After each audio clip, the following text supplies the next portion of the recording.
क्या आप माखनलाल यूनिवर्सिटी से पीजीडीसीए कोर्स कर रहे हैं जो कि ग्रेजुएशन के बाद होता है, post graduate diploma in computer application. अब आपके एग्जाम होने वाले हैं पीजीडीसीए के। जी हां, आपने जनवरी में या जुलाई में एडमिशन लिया हुआ है माखनलाल चतुर्वेदी के किसी भी इंस्टीट्यूट में पीजीडीसीए करने के लिए।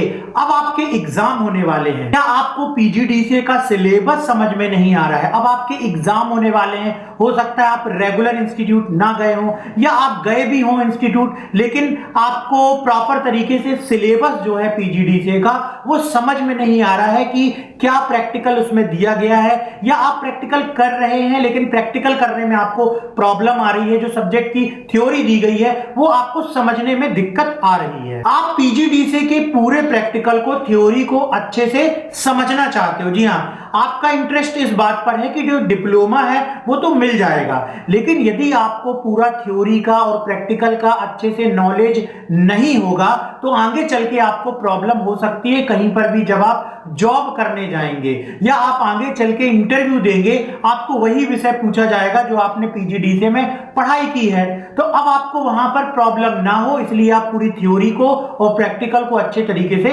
समझना चाहते हो, ताकि जब आप पीजीडीसीए के बाद कहीं जॉब करने जाओ तो आपको कोई प्रॉब्लम ना हो। इसी कारण से आप सारी चीजों को डिटेल में सीखना चाहते हो। इसके लिए हमारे पास आपकी इस प्रॉब्लम का सॉल्यूशन है जिसका नाम है माय कंप्यूटर कोर्स ऐप। जी हां, हमारा इंस्टीट्यूट ऑफलाइन माखनलाल चतुर्वेदी से पीजीडीसीए कोर्स पिछले 15 वर्षों से करा रहा है। उसके बाद अभी हम ऑनलाइन भी आ चुके हैं। 2019 से ऑनलाइन आने के बाद हमने पीजीडीसीए की जितनी क्लासेस उनको रिकॉर्ड किया और रिकॉर्ड करने के बाद सारी क्लासेस को अपने इस ऐप में, जिसका नाम है माय कंप्यूटर कोर्स ऐप, इस पर हमने रखा हुआ है। तो आप इस कोर्स को यदि ज्वाइन करना चाहते हैं तो वीडियो के डिस्क्रिप्शन में जाइए और ऐप डाउनलोड कीजिए जिसका नाम है माय कंप्यूटर कोर्स ऐप। इस ऐप में आपको पीजीडीसीए की तैयारी का फुल कोर्स मिलेगा। इसका थंबनेल आप देख लीजिए। इसमें आपको मिलेंगे कंप्लीट स्टडी मटेरियल जिसमें नोट्स हैं, वीडियोस हैं, प्रैक्टिकल है और एक्सरसाइज भी है जो भी आपको सिलेबस के अंतर्गत सीखनी चाहिए, पढ़नी चाहिए। ओल्ड पेपर्स भी हैं और इंपॉर्टेंट क्वेश्चन भी आपको मिल जाएंगे। इस ऐप से आप ऑनलाइन पीजीडीसीए की तैयारी घर बैठे कर सकते हैं, जिसमें आपको 961 वीडियो, 68 पीडीएफ फाइल, 17 टेस्ट मिलेंगे। इसमें आपको पढ़ाया जाएगा fundamental of computer, MS office जिसके अंतर्गत वर्ड, एक्सेल, पावर पॉइंट सिखाया जाएगा, एमएस एक्सेस सब्जेक्ट है, फंडामेंटल ऑफ मल्टीमीडिया सब्जेक्ट है, internet and web page designing subject है, IT trend and technology subject है, फाइनेंशियल अकाउंटिंग विद टैली है, multimedia with Corel draw है। ये सारे सब्जेक्ट्स आपको पूरी इसकी थ्योरी पढ़ाई जाएगी।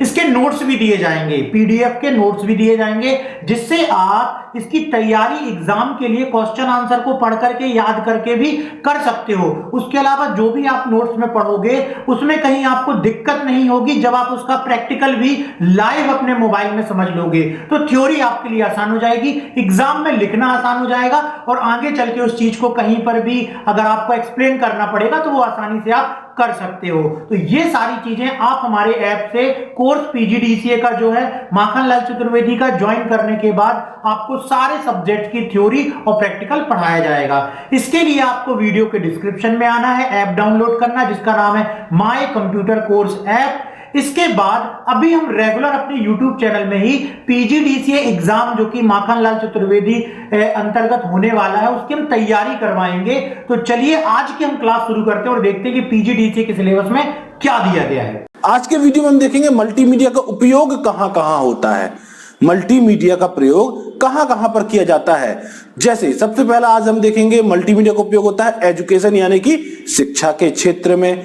आप सभी जानते हैं शिक्षा के क्षेत्र में मल्टीमीडिया का बहुत बड़ा प्रभाव है। आजकल स्कूलों में आप देख रहे होंगे कि स्मार्ट क्लास का चलन बहुत बढ़ गया है। स्मार्ट क्लास और कुछ नहीं, मल्टीमीडिया क्लासेस ही हैं जिसमें किसी भी विषय को मल्टीमीडिया के माध्यम से बच्चों को समझाया जाता है। एनिमेशन के माध्यम से उन्हें विभिन्न प्रकार के वीडियोस दिखाए जाते हैं जिससे शिक्षा के स्तर को और भी बेहतर बनाया जा रहा है। तो ये मल्टीमीडिया जो है शिक्षा के क्षेत्र में या एजुकेशन के क्षेत्र में बहुत ही कारगर साबित हो रहा है। इसके बाद मल्टीमीडिया को उपयोग जो है व्यवसाय में या व्यापार में यानी कि बिजनेस में बहुत अधिक हो रहा है। बिजनेस के क्षेत्र में भी मल्टीमीडिया का महत्वपूर्ण जो रोल है वो बहुत महत्वपूर्ण है। अब कोई भी काम कंप्यूटर के द्वारा चंद मिनटों में हो जाता है। जैसे कहीं पर आप ऑनलाइन या फिर कॉलिंग के माध्यम से सामान ऑर्डर करना चाहते हैं, या फिर ऑनलाइन बिल आप भेजना चाहते हैं, वीडियो कॉन्फ्रेंसिंग करना चाहते हैं, ये सारी सुविधाएं आपको मल्टीमीडिया के माध्यम से बहुत आसानी से मिल जाती हैं।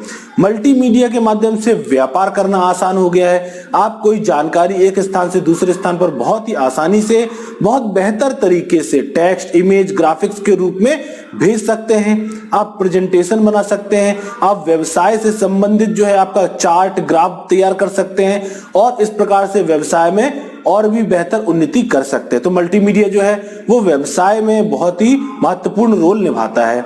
इसके बाद बात करेंगे इंटरटेनमेंट यानी कि मनोरंजन के क्षेत्र में इसका क्या उपयोग होता है। आजकल आप जो मूवीज देखते हैं उसमें सबसे ज्यादा मल्टीमीडिया का उपयोग किया जाता है। मूवीज बनाने में कंप्यूटर ग्राफिक्स का बहुत ही महत्वपूर्ण रोल होता है, जो कि मल्टीमीडिया को बढ़ावा देता है। मल्टीमीडिया गेम्स के क्षेत्र में भी प्रयोग होता है। गेम में मल्टीमीडिया का उपयोग कंप्यूटर ग्राफिक्स के द्वारा एनिमेशन और वीडियो बनाने में होता है। कंप्यूटर ग्राफिक्स के द्वारा हम किसी भी प्रकार का गेम डेवलप कर सकते हैं। मल्टीमीडिया इन पब्लिक प्लेस यानी कि सार्वजनिक जगहों में मल्टीमीडिया का उपयोग कहां पर होता है? होटलों, ट्रेनों, स्टेशनों, शॉपिंग मॉल में, लाइब्रेरी तथा किराने स्टोर में मल्टीमीडिया स्टैंड अलोन टर्मिनल के रूप में पहले से ही उपलब्ध है, जो कस्टमरों के लिए इंफॉर्मेशन को उपलब्ध कराने में सहायता करता है। आप सभी ने देखा होगा रेलवे स्टेशन में अगर आप जाते हैं तो वहां पर एक बोर्ड होता है जिसमें सभी ट्रेन की जानकारी आपको चलती हुई दिखाई देती है, उसमें सारी जानकारी आपको दिखाई देती है। वो एक प्रकार का मल्टीमीडिया इन पब्लिक प्लेस का उदाहरण कहलाएगा कि वो एक ऐसी सार्वजनिक जगह है जहां पर मल्टीमीडिया के माध्यम से यूजर्स को, जनता को जानकारी पहुंचाई जाती है। तो ये मल्टीमीडिया का सार्वजनिक जगह पर एक महत्वपूर्ण उपयोग होता है। अब बात करेंगे वर्चुअल रियलिटी में मल्टीमीडिया इन वर्चुअल रियलिटी क्या उपयोग होता है। वर्चुअल रियलिटी क्या होती है सबसे पहले समझ लेते हैं। वर्चुअल रियलिटी एक ऐसी काल्पनिक दुनिया है जो आपको वास्तविकता का एहसास दिलाती है।